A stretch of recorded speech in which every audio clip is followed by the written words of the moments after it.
I personally like talking about glitches in the matrix or within the simulation because I feel it's evidence on a daily basis that shows that we really could be living in a simulated world. So today I want to talk about glitches around other people. Okay, and the first of which is something that happens quite commonly, but we always dismiss it as just one of those strange things or a coincidence. And that is when you think of something and then that person says exactly what you were already thinking. Now, you could argue that it's because of the context of the conversation that you're having or the things that you're doing at that time. But what can be really amazing is how somebody can say something almost word for word what you were thinking. Another kind of similar example of this is when you think of something that someone then says on the radio. Now, you could that surely is further proof, aside from you're having a conversation with a person. That is obviously a two-way interaction, so it makes more sense that you could influence what that person's saying based on what you're talking about. But how on earth could you control what is said on the radio? It's also interesting that you can think of a song, and it could be a song that you've not heard for a long time, and then again that appears on the radio. It's like the next song that comes on. So in my mind, that is, if we're in a simulation and you are able to control, you're able to bend reality to your will, then aren't you just programming the simulation to do what you want or to react on things of your thoughts, reaction of your thoughts? And I think that's one of the most exciting things about the simulation theory is the fact that if we're in a simulation, you can literally decide what you want, you can think what you want, you can attract, manifest the things that you want. And up to now, a lot of the times they've just been by chance. You've thought of something and then it's happened. Like a story I told recently when there was this woman with a dog and she was walking right to the tree where I normally like to sit and record my videos. And I just thought, oh, goodness me, why did she have to go there of all places?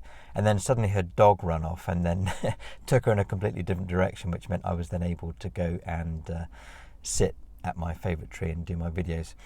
Another thing that I find quite interesting around other people, quote unquote people,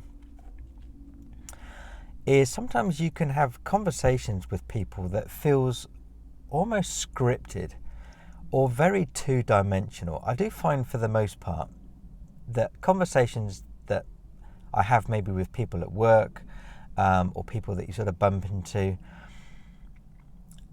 they're not always they're not always that interesting. They're very just like, especially in the UK, what's the weather doing? That's our favourite conversation to have. It's an easy one to have. It's got predictable outcomes. If it's raining, especially if it's on a bank holiday, people will say, oh, it's a typical bank holiday weather. Or they might talk about stuff that you've seen on Netflix, or they might talk about soap operas that's on the TV. And I just feel this is something that would be really simple to create by a simulation. It's not going to take much computer power.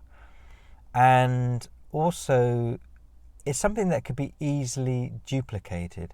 So I think it's fair to say that NPCs in a computer game, and I love to draw parallels with computer games because I think the amount of similarities is kind of shocking. But there's only so many molds that a non-player character can be created from, and then they're sort of duplicated across the world. So it's very common. It's very obvious that you're going to have conversations with NPCs in a game that are very scripted and they're going to follow certain patterns. Now, the interesting thing about that is now we have procedural generated characters, worlds, and this is going to become a lot more advanced with the advent of AI, artificial intelligence. So a classic example of this, which will be very interesting, even for those that don't play computer games, and I am a computer nerd, so I'm afraid I will be talking quite often in my videos about the parallels of computer games. But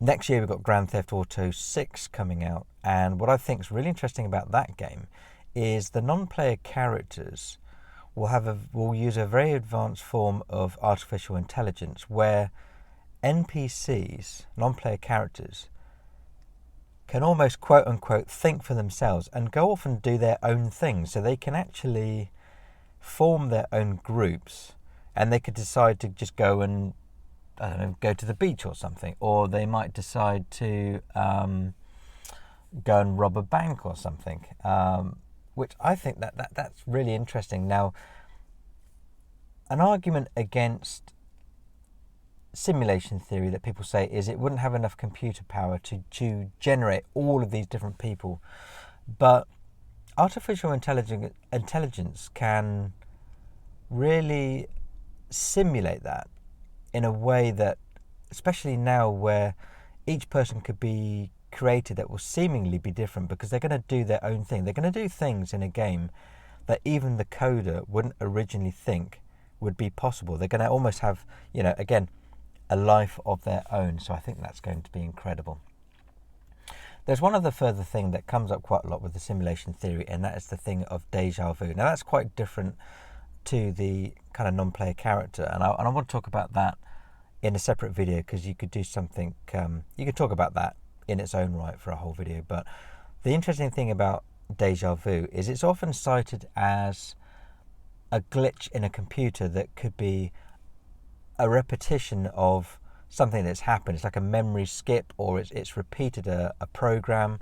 Obviously with computers all the time we have updates, and then you might have something running again that in our mind you feel like you've already done this before, but it's because you could have experienced it already, and then there's been like a skip, and you've sort of gone back and then you've experienced it for a second time, and obviously your subconscious has registered that, so it feels like you've already done it before, and you probably have, but the program has kind of skipped back. So I think it's worth sometimes just, and please like this video, by the way, if you find this interesting, or you like this kind of content, then please give me a like. I'd really appreciate it. But I think there's many things when you keep your eyes open that happen on a daily basis that in the past you just put down to coincidence. You just think it's one of those things,